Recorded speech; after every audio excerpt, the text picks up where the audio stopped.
Labadiena. Pirmadieninė prekyba pasaulio akcijų rinkose prasidėjo Šiaurės Korėjos pareiškimu apie neva sėkmingai atliktus branduolinio ginklo bandymus.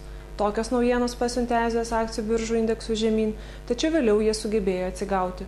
Europos biržose dar nesibaigus prekybai akcijos buvo labiau linkusios pigti.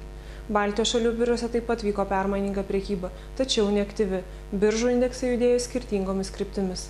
Vilniaus vertybinių popierių biržos indeksas pakilo 0,25%, akcijų buvo perleista už 2,2 milijonai litų. Išeliminavus du didesnius sandorius Sanito akcijomis galima būtų konstatuoti, kad prekyba buvo pasyvi, sudaryti tik 397 sandoriai. Prekyba populiariausių biržos bendrovių TLT ir Ūkio banko akcijų kaina nepakito, tuo tarpu Panevėžio statybų trestas akcija su kaina pakilo 3,17%.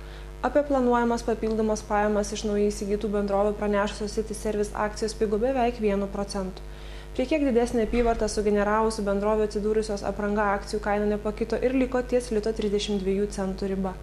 Talino vertybinių popierių biržos indeksas krito 0,34%. Akcijų per dieną buvo perleista už 512 tūkstančių eurų. Didelį svorį indeksą turinčios ES Telekom akcijos pigo 1,12%. Olympic Entertainment Group akcijos neteko 3,28% savo vertės.